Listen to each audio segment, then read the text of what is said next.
Hello everybody, welcome back to a new video. I was asked to cover pad sounds and effect sounds and a little bit of the theory behind them and the sound design behind them. And that was a user requested sound, which I like a lot. I like to cover them a lot. So if you have anything before we start off the video, which you would like me to cover, feel free to leave a comment down below. That kind of inspires me to do ideas, and it allows me to do things on stream, which is very fun, where we have the people come in and they kind of give their input on what we're doing. And yeah, it also helps to keep the channel rolling and keep new content coming out. So if you have any ideas that you would like me to cover, feel free to let me know. Now we're gonna be talking about pad sounds, which are really interesting, and I set up a little bit of a project with the drums and the bass lines of one of the songs that I released in the end of March, for which the link is down below in the description if you're interested. But without further ado, let's just get into it. Alright, so I have set up a project here. We have a drums group here and a basses group here, which is fairly simple. And we're going to be supplementing all of this with pad sounds. Now, normally you would also have lead sounds, which are a bit more upfront, and therefore pad sounds, by definition, are a little bit more in the background. There is a whole different bunch of pad sounds for any kind of genre. For example, in more melodic styles of music, you have pad sounds that follow the chord progression, and you have pad sounds that are very long, atmospheric kind of sounds, or you have shorter ones which just add a little bit of atmosphere. What they all have in common is that they function in the same way, and that is to enhance or add frequencies to the area that is lacking. So it's really useful to kind of round out your track in a way. So we don't have a lot to work with. We just have a kick and a bass, and that means that the sub is okay and that the mid and that the high end is okay, but we're lacking in mid-range elements. So let's take a listen to this.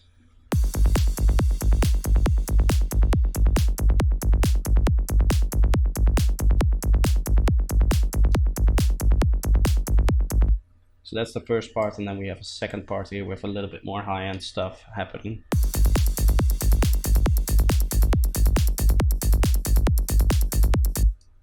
But we're really lacking in the mid-range, and now we're going to be using pad sounds to kind of fill it up. And as I said, obviously we don't have any lead sounds.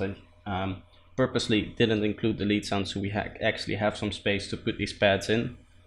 And so normally you would keep that in mind when you're actually working on it.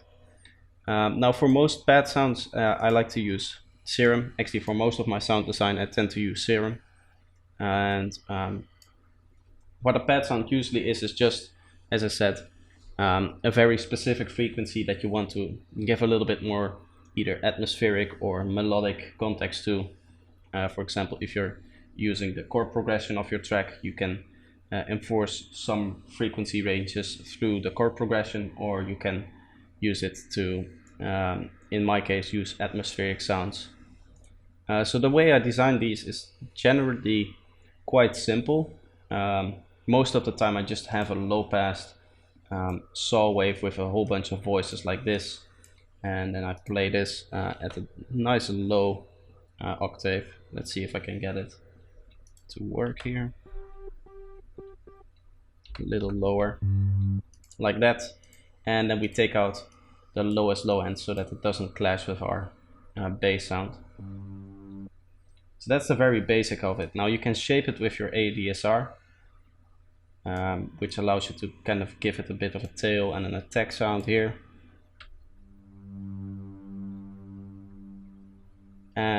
But the whole purpose of a pad sound in my context is that it's an atmosphere.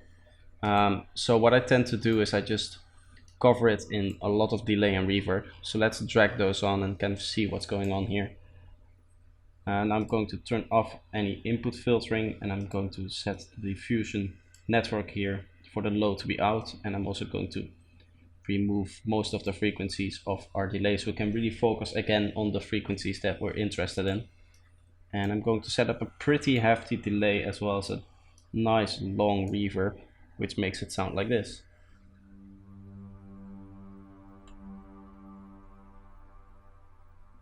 Which again you can hear nice atmospheric sound already, and we can just put a note down here. I'm actually not entirely certain if this is in the right key, so let's quickly check the key that we're in. We're in G sharp. Alright, so we're going to put this on G sharp. We're just going to have a nice long sustained note here. And I tend to put these not at the exact start of the drop. Normally when I have a drop and it kind of comes in from the intro or the second breakdown, there's all kinds of reverbs and stuff that kind of overlap with the drop. So I tend to make space for those so you can really clearly hear those and the transition sounds nice. But from around this point onwards I would have nice background pads here. So it's a very simple pad as of now. As you can hear, it's a little bit too high for what I want this to do. So let's put it one octave above the sub region. It gets us this. And in the context of the whole drum loop, it sounds like this.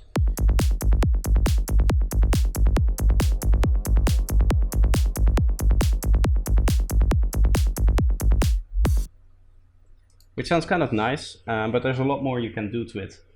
Of course, we're just using a very simple saw wave. So now you can, once you have kind of defined your area and you have set up your atmospheric elements like your delay and your reverb, you can go back in and kind of edit the sound to your liking. So for example, we can add another basic shapes with, for example, a triangle and place it an octave higher and add more voices and more detune.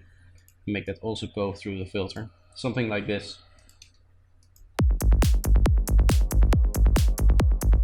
You can hear that it adds just a little bit.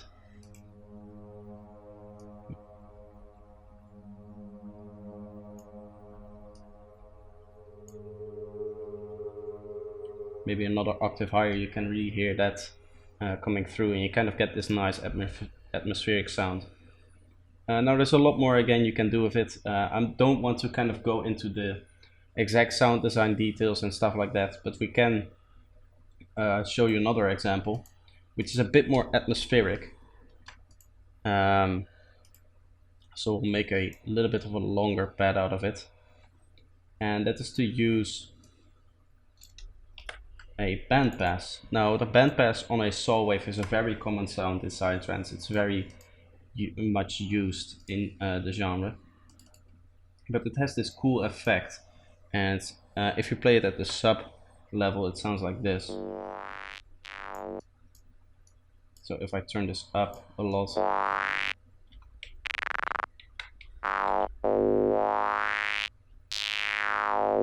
it's very common sound to use this. Now what we can do, for example, is assign a nice long sweeping LFO to this. So we'll have it sweep up like this. And we'll use a hyper to kind of get that stereo atmospheric sound back in, as well as the dimension expander.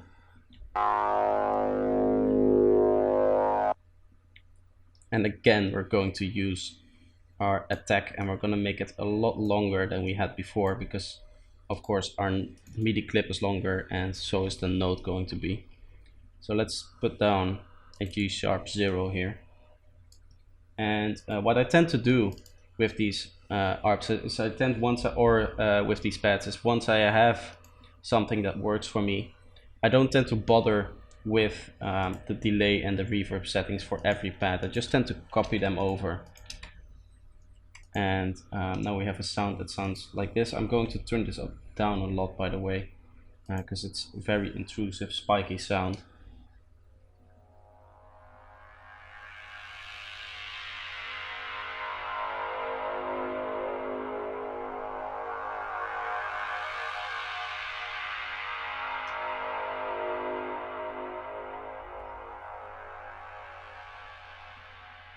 Now the release is a little bit too long. You can hear that it starts to kind of come up here a little bit more.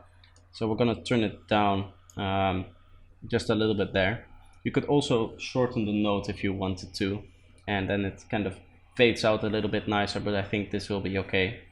And now what I want to do is I want to have this first oscillation a little bit different from the second. And I'm just going to do that with the volume knob here. So we're going to automate the volume so it kind of fades in a little bit more than just what we have on the attack section. So now we have this very nice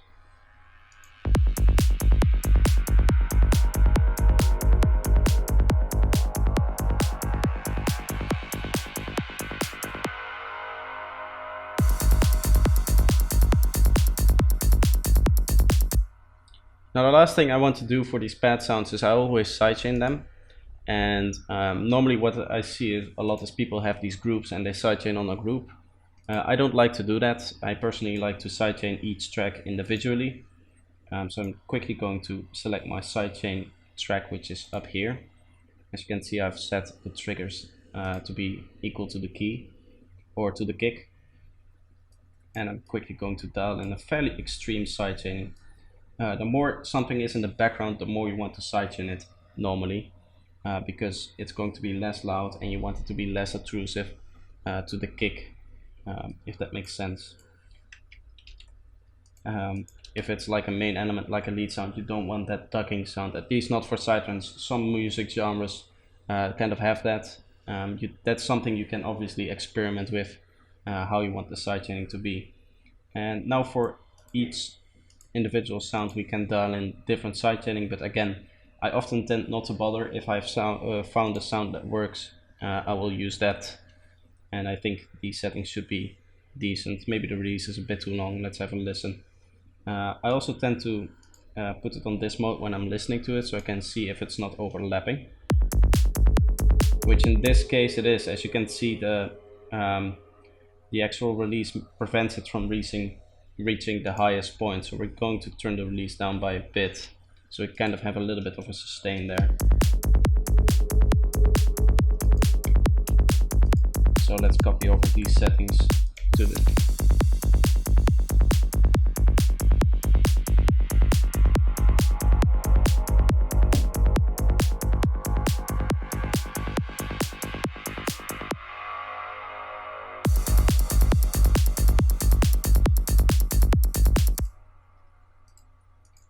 So yeah, that's kind of how I do pad sounds. I often tend to do around 7 or 8 of them throughout both the drops. I'll have around 4, and then I have 2 for the intro, and then 1 unique one for the second break.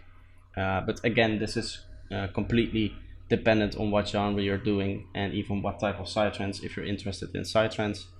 So yeah, that's kind of how I do pads, and it's a very generic overview. Normally I tend to have a sound and I design that sound for you as a tutorial, but I was specifically asked to talk a bit more about theory, and I hope I've done well. If you have any questions, leave a comment down below. Again, if you have any suggestions for future videos, also leave a comment down below. And if you enjoyed this video, feel free to leave a like. That really helps the channel out a lot. And I hope to see you next time. I hope to be uploading a tutorial on effects, which was also requested by the same user, and we're going to talk about effects hopefully tomorrow, if I can get that done, if everything works out fine. If not, probably the day after, but I'm going to be recording it right after this video. So yeah, thank you all for watching, and bye bye.